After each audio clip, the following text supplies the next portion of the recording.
تراشیدم پرستیدم شکستم۔ آج ان طفلانہ تمناؤں پر خود ان کو ہنسی آتی ہے، مگر یہ اس وقت کی حقیقت تھی۔ بچے کے لیے اس کے کھلونے سے زیادہ ٹھوس اور اصل حقیقت ساری کائنات میں اور کوئی نہیں ہو سکتی۔ جب وہ خواب نیم شبی ہو یا خواب بیداری یہ دیکھا جا رہا ہوتا ہے، تو وہی اور صرف وہی اس لمحے کی واحد حاضر و موجود حقیقت ہوتی ہے۔ یہ ٹوٹا کھلونا، یہ آنسوں میں بھیگی پتنگ اور الجھی ہوئی ڈور جس پر ابھی اتنی مار کٹائی ہوئی، یہ جلتا بجھتا جگنو، یہ تنا ہوا غبارہ جو اگلے لمحے ربر کے گلگلے ٹکڑوں میں تبدیل ہو جائے گا، میری ہتھیلی پر سرسراتی یہ مخملی بیر بوٹی، آواز کی رفتار سے بھی تیز چلنے والی یہ ماچس کی ڈبیوں کی ریل گاڑی، یہ صابن کا بلبلا جس میں میرا سانس تھرا رہا ہے، دھنک پر یہ پریوں کا رتھ جسے تتلیاں کھینچ رہی ہیں، اس پل اس آن بس یہی اور صرف یہی حقیقت ہے، اور یہ عالم تمام وہم مطلسم و مجاز۔ کچھ رنگ قوس قزح سے کچھ قوس قزح سے رنگ لیا، کچھ نور چرایا تاروں سے۔ یہ قصہ کھلونا ٹوٹنے سے پہلے کا ہے۔ وہ زمانے میں نئے نئے اسکول ماسٹر مقرر ہوئے تھے اور سیاہ فٹن ان کی تمناؤں کی معراج تھی۔ سچ تو یہ ہے کہ یونیفارم یعنی سفید اچکن، سفید جوتے، سفید کرتے پاجامے اور سفید ازار بند وغیرہ کی کھکیڑ فقط خود کو سفید گھوڑے سے میچ کرنے کے لیے تھی، ورنہ اس بدخواہ بھیس پر کوئی بطخ ہی فریفتہ ہو سکتی تھی۔ انہیں چوڑی دار سے بھی سخت چڑ تھی، صرف خوبرو دوشیزہ کے ہاتھ کے بنے ہوئے سفید ازار بند کو استعمال کرنے کی خاطر یہ ستار کا غلاف ٹانگوں پر چڑھانا پڑا۔ اس ہوائی قلعے کی ہر اینٹ فیوڈل گارے سے بنی تھی جو بورژوا خوابوں سے گندا تھا۔ اتنا ہی نہیں کہ ہر اینٹ کا سائز اور رنگ مختلف تھا، ہر ایک پر ان کی ابھرواں شبیہ بھی بنی تھی، کچھ اینٹیں گول بھی تھیں۔ باریک سے باریک جزیات یہاں تک کہ اس حد ادب کا بھی تعین کر دیا تھا کہ ان کے حضور سفید گھوڑے کی دم کتنی ڈگری کے زاویے تک اٹھ سکتی ہے، اور ان کی سواری باد بہاری کے روٹ پر کس جھروکے کی چک کے پیچھے کس کلائی میں کس رنگ کی چوڑیاں چھنک رہی ہیں، کس کی ہتھیلی پر ان کا نام میں BA کی ڈگری مہندی سے لکھا ہے اور کس کی سرمگی آنکھیں چلمن سے لگی راہ تک رہی ہیں، اور تیلیوں کو بار بار انگلیوں سے چوڑا کر کے دیکھ رہی ہیں کہ کب انقلابی شہزادہ یہ دعوت دیتا ہوا آتا ہے کہ تم پرچم لہرانا ساتھی، میں بربت پر گاؤں گا۔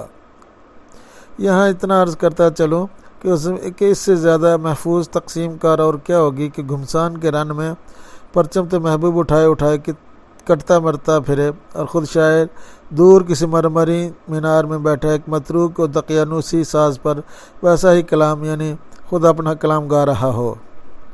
نثر میں سچویشن کو دوسرے کو سولی پر چڑھ جانے کی تلقین اور رام بھلی کرنے والی کہاوت میں ذرا زیادہ پھوڑ ایمانداری سے بیان کیا گیا ہے۔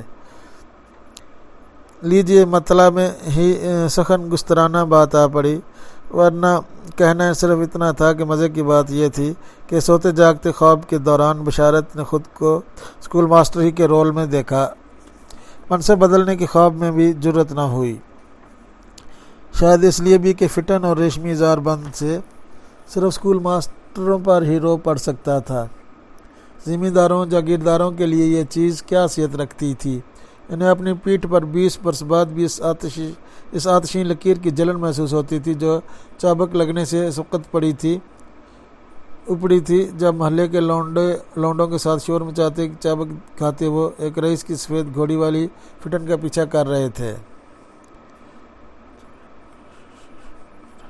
چوراہے بلکہ ششو پنج راہے پر شعر و شاعری چھوڑ کر اسکول ماسٹری اختیار کی، اسکول ماسٹری کو دھتا بنا کر دکانداری کی، اور آخر کار دکان بیچ کر کراچی آ گئے، جہاں ہر چند رائے روڈ پر دوبارہ عمارتی لکڑی کا کاروبار شروع کیا۔ نیا ملک، بدلا سا رہن سہن، ایک نئی اور مصروف دنیا میں قدم رکھا۔ مگر سفید گھوڑے اور فٹن والی فینٹیسی نے پیچھا نہیں چھوڑا۔ خواب نیم روز، وہ فینٹیسی سے دو ہی صورتوں میں چھٹکارا مل سکتا ہے۔ اول جب وہ فینٹیسی نہ رہے، حقیقت بن جائے۔ دوم انسان کسی چوراہے بلکہ شش و پنج راہے پر اپنے سوتے جاگتے ہمزاد سے سارے خواب بخشوا کر رخصت چاہے اور اس کھونٹ نکل جائے جہاں سے کوئی نہیں لوٹا، یعنی گھر گھرستی کی طرف۔ لیکن بشارت کو سے بھی افاقہ نہ ہوا۔ وہ بھرا پورا گھر اونے پونے بیچ کر اپنے حسابوں لٹے پٹے آئے تھے۔ پاکستان میں 1-2 سال میں ہی اللہ نے ایسا فضل کیا کہ کانپور ہیچ معلوم ہونے لگا۔ سارے ارمان پورے ہو گئے۔ مطلب یہ کہ گھر اشیاء غیر ضروری سے اٹ بھر گیا، بس ایک کمی تھی۔ سب کچھ اللہ نے دے رکھا ہے گھوڑے کے سوا۔ اب چاہتے تو نئی نہ صحیح سیکنڈ ہینڈ کار بآسانی خرید سکتے تھے۔ جتنی رقم میں آج کل 4 ٹائر آتے ہیں، اس سے کم رقم میں اس زمانے میں کار مل جاتی تھی۔ لیکن کار میں نے وہ رئیسانہ ٹھاٹھ اور زمیندارانہ ٹھسا نظر نہیں آتا تھا جو فٹن اور بگی میں ہوتا ہے۔ گھوڑے کی بات ہی کچھ اور ہے۔ گھوڑے کے ساتھ شجاعت بھی گئی۔ مرزا عبدالودود بیگ کہتے ہیں کہ آدمی جب بالکل جذباتی ہو جائے تو اس سے کوئی عقل کی بات کہنا ایسا ہی ہے جیسے بگولے میں بیج بونا۔ چنانچہ بشارت کو اس شوق فضول سے باز رکھنے کی بجائے انہوں نے الٹا خوب چڑھایا۔ ایک دن آگ کو پٹرول سے بجاتے ہوئے ارشاد فرمایا کہ جب سے گھوڑا رخصت ہوا، دنیا سے شجاعت و سرفروشی، جاں بازی اور دلاوری کی ریت بھی اٹھ گئی۔ جانوروں میں کتا اور گھوڑا انسان کے سب سے پہلے اور پکے رفیق ہیں، جنہوں نے اس کی خاطر ہمیشہ کے لیے جنگل چھوڑا۔ کتا تو خیر اپنے کتے پن کی وجہ سے چمٹا رہا، لیکن انسان نے گھوڑے کے ساتھ بے وفائی کی۔ گھوڑے کے جانے سے انسانی تہذیب کا ایک ساونتی باب ختم ہوتا ہے۔ وہ باب جب سورما اپنے دشمن کو للکار کے آنکھوں میں آنکھیں ڈال کے لڑتے تھے، موت ایک نیزے کی دوری پر ہوتی تھی اور یہ نیزہ دونوں کے ہاتھ میں ہوتا تھا۔ موت کا ذائقہ جنبی صحیح، لیکن مرنے والا اور مارنے والا دونوں ایک دوسرے کا چہرہ پہچان سکتے تھے۔ غافل سوتے ہوئے بے چہرہ شہروں پر مشروم بادل کی اوٹ سے آگ اور ایٹمی موت نہیں برستی تھی۔ گھوڑا صرف اس وقت بزدل ہو جاتا ہے جب اس کا سوار بزدل ہو۔ بہادر گھوڑے کی ٹاپ کے ساتھ دھک دھک کرتے اور دھرتی تھراتی تھی۔ پیچھے دوڑتے ہوئے بگولے، سموں سے اڑتی چنگاریاں، نیزوں کی انی پر کرن کرن بکھرتے سورج اور سانسوں کی ہانپتی آندھیاں کوسوں دور سے شاہ سواروں کی الغار کا اعلان کر دیتی تھیں۔ گھوڑوں کے ایک ساتھ دوڑنے کی آواز سے آج بھی لہو میں ہزاروں سال پرانی وحشتوں کے علاوہ بھڑک اٹھتے ہیں۔ لیکن مرزا ذرا ٹھہرو، اپنے توسن خطابت کو لگام دو۔ یہ کس گھوڑے کا ذکر کر رہے ہیں؟ تانگے کے گھوڑے کا؟ گولجی کے گھوڑے۔ لیکن یہ ہم بھی تسلیم کرتے ہیں کہ گھوڑے کے بغیر طالع آزمائی، ملک گیری، شجاعت اور شیولری کے عہد کا تصور نہیں کیا جا سکتا۔ گھوڑے کی کاٹھی ہی ہمارا راج سنگھاسن ہے۔ گائیکواڈوں کو اپنے قدیم شاہی ماٹوں پر بڑا ناز تھا۔ یورپ کو تاخت و تاراج کرنے والے ان شہ سواروں کے بارے میں کہا جاتا ہے کہ وہ کبھی گھوڑے سے نہیں اترتے تھے، اس کی پیٹھ پر ہی سوتے، سستاتے، کھاتے، شراب نوشی اور خرید و فروخت کرتے، یہاں تک کہ حوائج ضروری سے فارغ ہوتے۔ انگلینڈ میں اسٹب نامی ایک آرٹسٹ گزرا ہے جو صرف اعلیٰ نسل کے گھوڑے پینٹ کرتا تھا۔ یورپ میں گھوڑوں، کتوں اور رائلٹی کی حد تک ولدیت اور شجر نسب اب بھی تھوڑے بہت معنی رکھتے ہیں۔ گھوڑے کی برہنہ ماڈلوں پر ترجیح دینے کی وجہ میں تو بظاہر یہی معلوم ہوتی ہے کہ عورت کے دم نہیں ہوتی۔ اس میں یہ افیت بھی تھی کہ گھوڑا کبھی یہ مطالبہ نہیں کرتا کہ تصویر اصلی کے مطابق نہ ہو، بہتر ہو۔ ہم پاکستان کے ممتاز اور نامور آرٹسٹ گلجی کے 11 سال دیوار بیچ پڑوسی رہ چکے ہیں، انہیں بہت قریب سے پینٹ کرتے دیکھا ہے۔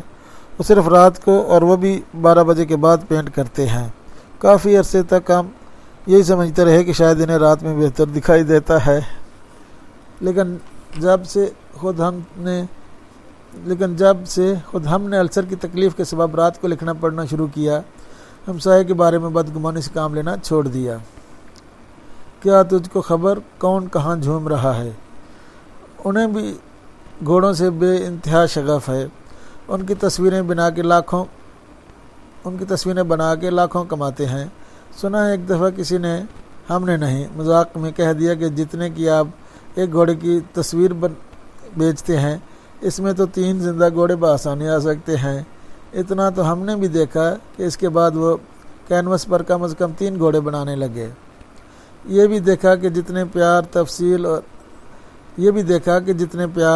تفصیل وار منہ شماری اور انسپریشن سے وہ گھوڑے کی دم بناتے ہیں، اس کا سوا حصہ بھی گھوڑے اور سوار پر صرف نہیں کرتے۔ صرف گھوڑے ہی کی نہیں، سوار کی بھی ساری پرسنالٹی کھنچ کر دم میں آ جاتی ہے۔ معلوم ہوتا ہے ایک بال پر مالکانہ شفقت سے ہاتھ پھیر پھیر کر دم بنائی ہے۔ چنانچہ ہر دم منفرد، البیلی اور انمول ہوتی ہے۔